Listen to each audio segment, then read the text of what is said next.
Generally, the 14-hour Technicolor Dream, in terms of size and scope, was quite impressive, I think. It kind of resembled, the first impression walking into the hall, it resembled the type of thing you'd see in the early raves in the UK, with lots and lots of projections going on.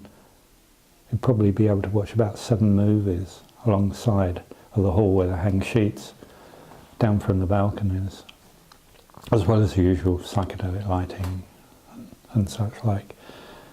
Plus a helter-skelter and some other fairground stuff. And there's this story about the bananas, the smoking bananas. Someone said there was a tent where you could go and smoke bananas. But actually it wasn't a tent, it was a plastic dome. Very small actually, could probably only get 4 people in it. Because it was only probably about 4 foot high and 6 to 8 foot in diameter.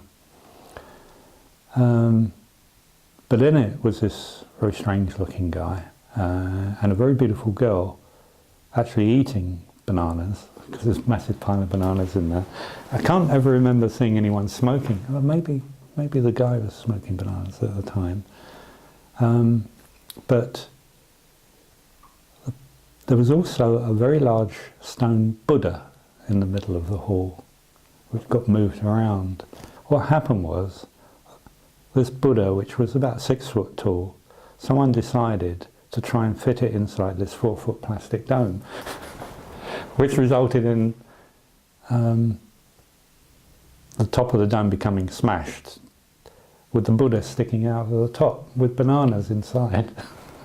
This was at the end of a line of beer bottles. It was probably around about 4:30, 5 o'clock in the morning.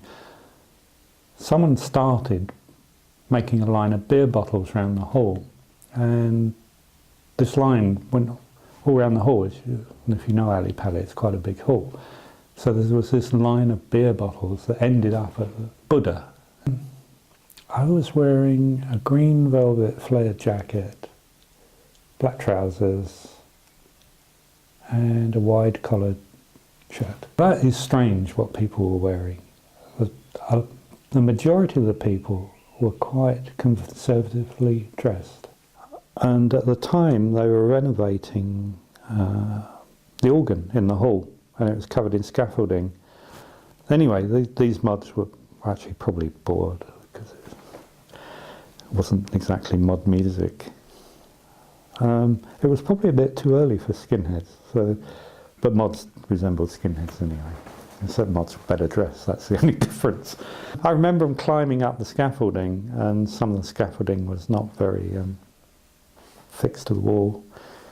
But they were removed without really any trouble. There was very little trouble there. There was a job's worth who wouldn't let somebody light some flares in the goldfish pond outside. I remember the Pink Floyd bit. I'm not being impressed with that. But that's maybe because I hadn't seen them for a few months and they progressed onwards and starting to become a bit commercial.